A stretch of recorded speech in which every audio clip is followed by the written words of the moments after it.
తిరుమల వెంకటేశ్వర స్వామి గడ్డానికైన గాయం గురించి తెలుసుకోవాలంటే ముందు మనం అనంతాళ్వార్ గురించి తెలుసుకోవాలి.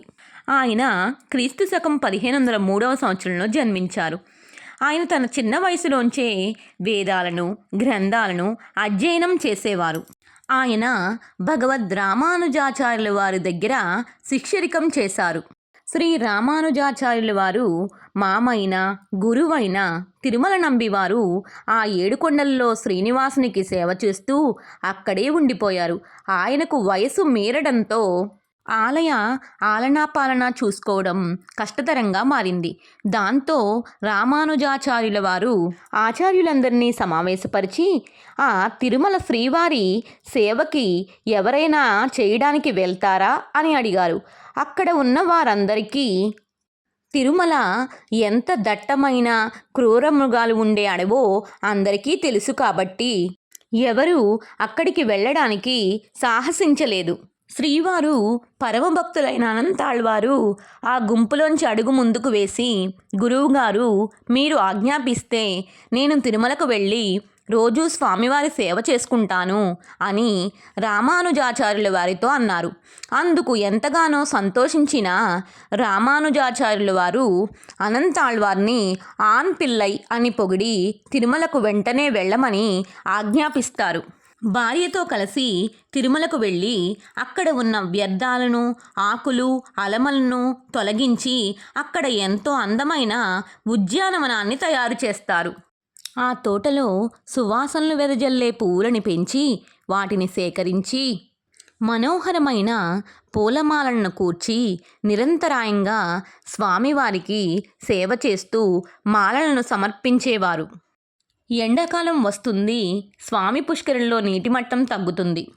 ఆ పరిస్థితి గమనించిన అనంతాళ్వార్ ఎక్కడ తాను స్వామివారి కోసం పెంచే పూల చెట్లు ఎండిపోతాయోని బాధపడ్డారు. ఎలాగైనా వాటిని కాపాడదలిచి ఒక పెద్ద బావిని త్రవ్వాలని నిర్ణయించుకున్నాడు. గర్భవతి అయిన అనంతాళ్వార్ భార్య ఎంతో కష్టపడుతూ వచ్చింది. అనంతాళ్వార్ బావిని త్రవ్వుతూ ఉండగా అతని భార్య ఆ మట్టిని బుట్టలో వేసుకుని బరువైన మట్టి బుట్టను చాలా దూరం తీసుకువెళ్ళి అక్కడ పడేసి వచ్చేది. అలా ఆ మట్టిని మోస్తూ మోస్తూ నీరసంతో బుట్టను మోయలేక ఆమె కళ్ళు తిరిగి పడిపోతుంది. ఓపిక లేక ఆమె నీరసంతో అక్కడే కూర్చుండిపోతుంది. ఈ విషయాలన్నీ గమనిస్తున్న స్వామివారు తన భక్తులకు వచ్చిన కష్టాలను చూడలేక దయతో ఆయన గుండె కరిగిపోతుంది. స్వయంగా స్వామివారే వారికి సహాయం చేయాలనుకున్నారు. స్వామివారు వెంటనే ఒక బాలుడిలా మారి అనంతాళ్వార్ భార్య దగ్గరకు వెళ్తారు. అమ్మా, నేను కూడా మట్టి బుట్టను మోస్తాను అని స్వామివారు ఆమెతో పలుకుతారు. దానికి ఆమె ఒప్పుకోదు. అందుకు బాలుడు పట్టుబట్టి మరీ ఒప్పిస్తాడు. బావి అడుగున మట్టిని తవ్వుతున్న అనంతాళ్వార్ తన భార్య వేగంగా మట్టి పడేసి రావడాన్ని గమనిస్తాడు. అక్కడ ఏమి జరుగుతుందో అని తెలుసుకుని అనంతాళ్వార్ కోప్పడ్డారు. ఆయన స్వామివారి కార్యానికి ఎవరి సహాయం వద్దు అనుకుంటారు. పిల్లవాణ్ణి వెంటనే ఇక్కడి నుంచి వెళ్ళిపోమని చెప్పు అని తన భార్యను మందలిస్తారు. అయినా కూడా ఏమీ పట్టనట్టు బాలుడు మట్టి బుట్టను మోస్తుంటాడు. మరోసారి అనంతాళ్వార్ స్వయంగా ఆ పిల్లవాణ్ణి మందలిస్తాడు. అయినా కూడా వినకపోవడంతో కోపాన్ని అణుచుకోలేక అనంతాళ్వార్ ఆ బాలుణ్ణి తరమడానికి చేతిలో ఉన్న గుణపాన్ని బాలుడి మీదకి విసురుతాడు.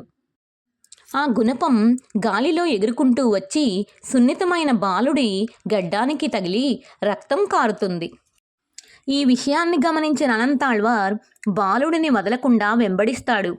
బాలుడు అతివేగంగా పరిగెత్తుకుంటూ ఆలయంలోకి వెళ్ళిపోతాడు. ఆలయంలోకి వెళ్ళి చూడగా అనంతాళ్వార్కి ఆ బాలుడు కనిపించడు. బాలుడు అదృశ్యమైపోతాడు. మరుసటి రోజు అనంతాళ్వార్ స్వామివారికి సేవ చేయడానికి ఆలయానికి వెళ్ళి చూడగా స్వామివారి విగ్రహాన్ని నుంచి గడ్డం నుంచి ధారాళంగా రక్తం కారడం గమనిస్తాడు. వెంటనే ఆ బాలుడి రూపంలో వచ్చింది సాక్షాత్ ఆ స్వామివారే అని తెలుసుకున్న అనంతాళ్వార్ కళ్ళలో నీళ్లు పెట్టుకుని నన్ను మన్నించు స్వామి అని వేడుకుంటాడు. అక్కడ ఉన్న అర్చకులతో స్వామికి కారుతున్న రక్తాన్ని ఆపేందుకు గడ్డం భాగంలో తగిలిన గాయంపై పచ్చకర్పూరాన్ని పెట్టమని చెబుతారు. తర్వాత స్వామివారికి రక్తం కారడం ఆగుతుంది. ఈ రోజుకు కూడా తిరుమలలో స్వామివారి గడ్డం కింద పచ్చకర్పూరాన్ని ఉంచడం మనం గమనించవచ్చు. స్వామివారు అనంతాళ్వార్ భక్తికి కష్టానికి గుర్తుగా స్వామివారికి ఎదురుగా ఉన్న ఒక మండపంలో ఆ గుణపాన్ని వేలాడదీయమని స్వామివారు అర్చకులకు ఆదేశిస్తారు. ఇప్పటికీ ఆ గుణపం తిరుమల ఆలయంలోనే ఉంది. మనం దర్శనానికి వెళ్ళేటప్పుడు గోపురానికి ప్రవేశ ద్వారానికి కుడివైపు పైభాగంలో ఆ గుణపం వేలాడదీసి ఉంటుంది. సాక్షాత్ శ్రీవారు తాకిన ఆ గుణపాన్ని ఎప్పుడైనా తిరుమలకు వెళ్ళినప్పుడు ఖచ్చితంగా చూడగలరు. తిరుమలలో దీపావళి ఆస్థానం అయిపోయాక మల్లయ్యప్ప, శ్రీదేవి, భూదేవి ఉత్స విగ్రహాలు తిరిగి గర్భాలయంలోకి తీసుకుని వెళ్ళేటప్పుడు శ్రీదేవి, భూదేవి ఉత్స విగ్రహాలు మాత్రం నేరుగా తీసుకువెళ్తారు.